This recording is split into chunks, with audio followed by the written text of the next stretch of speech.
본문을 가지고 영적 건강의 척도라는 제목으로 말씀 증거하겠습니다. 하나님께서요 우리 몸을 창조하실 때 우리 육체가 어떤 자극에 대해서요 반응하시도록 만드셨습니다. 예를 들면 우리가 눈을 통해서 어떤 상황을 인식하고 적절한 이 반응을 보이는데 얼마의 시간이 걸리냐면 0.2초가 걸린다고 합니다. 예를 들어서 운전하다가 내 앞에 차가 들어오는 걸 보고 사고를 피하기 위해 핸들을 꺾는 그 시간이 0.2초라는 겁니다. 또 누군가가 길을 가고 있는데 나를 불러서 내 이름을 불러서 내가 그 사람을 향해서 손을 흔드는데 걸리는 반응은요 또 0.17초라고 합니다. 그러니까 우리의 청각이 시각보다 반응 속도가 조금 더 빠르다라는 거죠.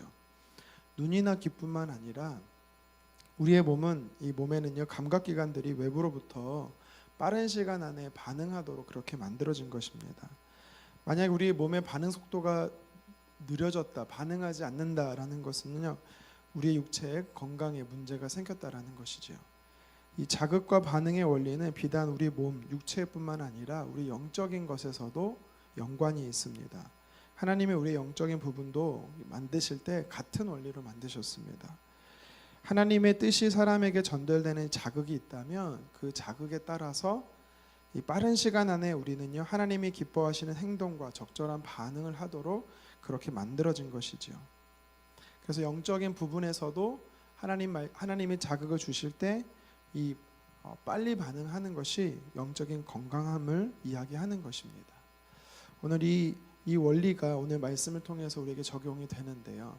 우리가 하나님 보시 영적으로 건강한지를 오늘 말씀을 통해서 어떻게 알 수 있냐면 첫 번째는 우리 영적 건강성을 추구하기 위해서는 하나님의 뜻이 어디 있는지를 분별해야 되는 것입니다. 하나님이 우리에게 자극을 주셨을 때 우리가 반응한다, 이 영적인 건강이 잘 되고 있다. 첫 번째가 하나님의 뜻을 잘 분별하는 것입니다. 오늘 본문 30절에 보니까 다윗은요 밧세바에게 이전에 한 맹세를 약속하고 있습니다. 그것이 뭐냐면 자신을 이어서 솔로몬을 이스라엘의 세 번째 왕으로 3대 왕으로 세우겠다라는 것을 실천하려고 하는 것입니다. 여기서 우리가 알아야 할 것은요 솔로몬에게 왕위를 물려주려는 것은요 다윗의 의지가 아닙니다. 전적인 하나님의 뜻이라는 것이죠. 솔로몬을 왕으로 세우시겠다라는 이 하나님의 뜻이요 먼저 다윗에게 있었던 것입니다. 성경에 어디 나오냐면 역대상 22장 9절과 10절에 나와 있는데 제가 한번 읽어드리겠습니다. 보라, 한 아들이 내게서 나리니 그는 온순한 사람이라 내가 그로 주변 모든 대적에게 평온을 얻게 하리라. 그의 이름을 솔로몬이라 하리니 이는 내가 그 나라 왕위를 이스라엘 위에 굳게 세워 영원까지 이르게 하리라 하셨느니. 아멘. 하나님께서 다윗에게 왕을 점쳐 주신 것입니다. 미리 말씀해 주신 겁니다. 다윗은요 하나님의 뜻이 무엇인지 알았던 사람입니다. 평생 기억했습니다. 분별했습니다. 그리고 그것을 지켰던 것이죠. 그래서 오늘 말씀에 보면 밧세바를 비롯한 이스라엘의 관료 대신들에게 하나님의 뜻, 과거에 미리 이야기한 것을 공포하는 것입니다. 그런데 오늘 우리가 읽진 않았지만 이 앞선 이 열왕기상 1장 앞절에 보면 다윗의 넷째 아들인 아도니아가 분명히 하나님은요 솔로몬을 왕으로 세우시려는 뜻이 있음에도 불구하고 자신이 왕이 되고자 하는 것을 우리가 알 수가 있는 것입니다. 하나님의 말씀에 상충된 것이죠.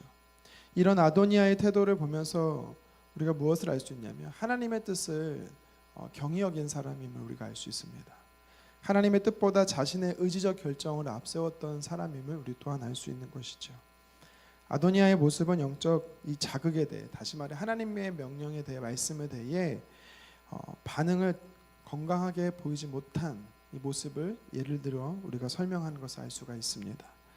이에 비해 다윗은요 그가 나이가 많아서, 또 성경에는 그가 나이가 많아서 통치하기 어려운 지경에 이름했음에도 불구하고, 나라를 통치하기 어려운 상황에 이르렀음에도 불구하고 그는 하나님의 뜻을 끝까지 지켰던 사람임을 알 수가 있는 거죠.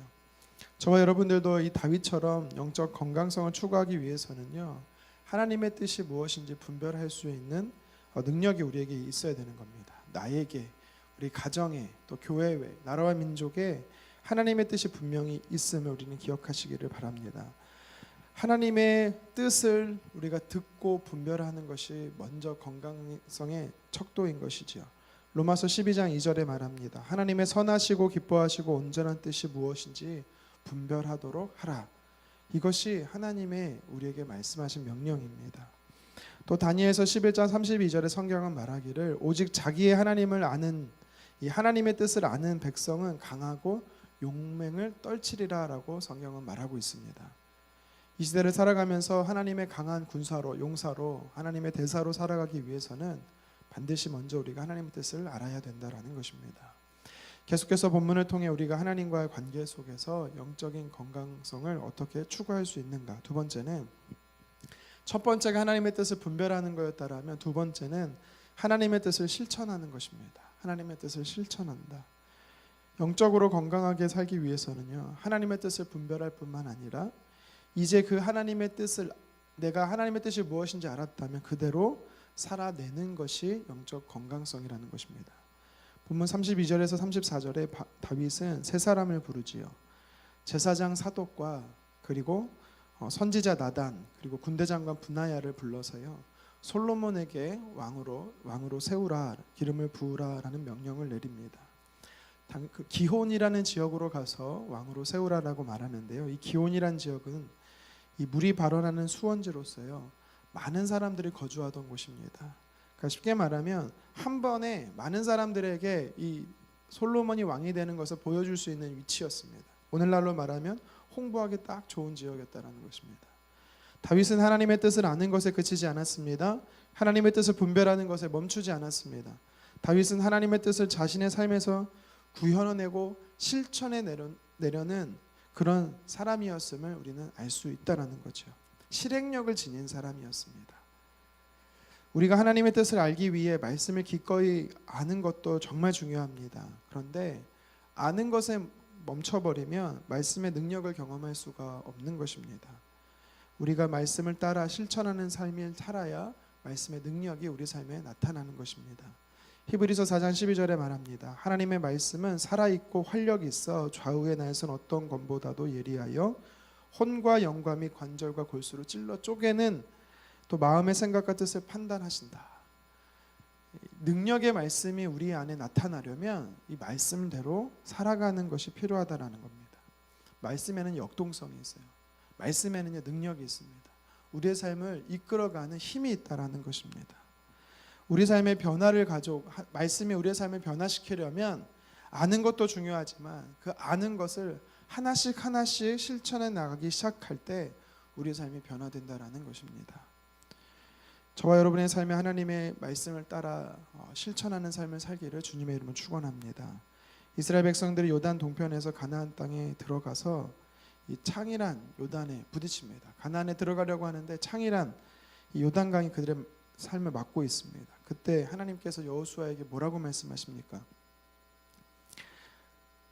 먼저 변화되지는 않았지만 먼저 제사장들이 발걸음을 띄라라고 이야기를 하고 있습니다.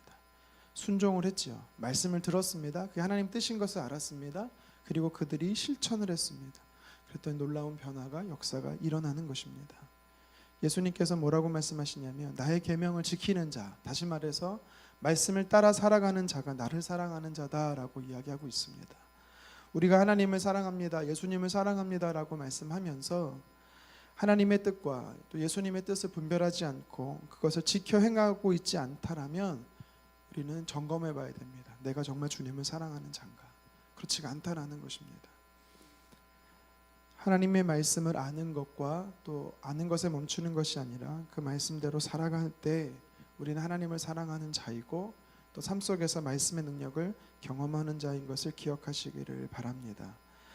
말씀에 힘이 있습니다. 그런데 그 힘을 경험하는 자는 말씀대로 살아가는 자인 줄 다시 한번 기억하시기를 바랍니다. 다윗을 세 사람을 통해서 왕으로 세우고자 했습니다. 그때 이 제사장 사독 나단, 선지자 나단, 군대장관 이 분하야는요, 다윗의 명령에 따라 기온으로 가서 솔로몬에게 왕으로 세우는 즉위식을 거행하지요.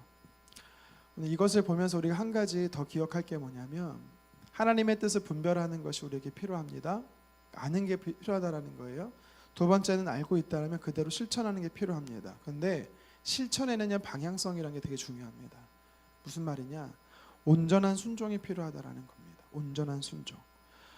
말씀대로 사는데 말씀대로 살 때는 온전하자 온전하지 않느냐라는 이 방향성이 결정됩니다.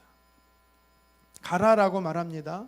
가라라고 하나님이 가라라고 말할 때 움직여야 됩니다. 그런데 동쪽으로 가라라고 말하는데 서쪽으로 간다라면 그것은 불순종이 되는 것입니다. 우리가 성경에 보면 요나서를 보면서 알 수가 있죠. 요나 선지자에게 하나님께서요 아수르 수도 니느웨로 가라라고 합니다. 그런데 요나는 하나님의 뜻에 따라 움직이는 것이 아니라 실천은 했습니다. 말씀을 따라 실천은 했는데 분명한 것은 요나는 반대 방향으로 가고 있다라는 것입니다.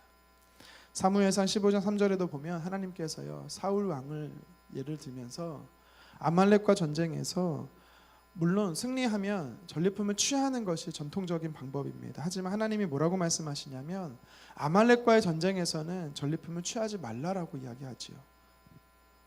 다 진멸하라고 말씀하셨습니다. 하지만 사울 왕은 불순종합니다. 방향성이 틀렸던 것입니다. 실천은 하지만 온전한 순종이 아니었다라는 것입니다. 그래서 하나님께 버림받게 되는 것이죠. 이사야서 1장 19절에 너희가 즐겨 순종하면 땅의 아름다운 소산을 먹을 것이다 라고 약속을 합니다. 하나님의 말씀에 실천하는 삶 그리고 전적인 순종을 통한 삶은 하나님의 은혜가 넘치는 삶을 산다라는 것입니다. 다윗과 다윗의 수하들은요 즉시 온전히 기쁘게 순종하는 삶을 살았습니다.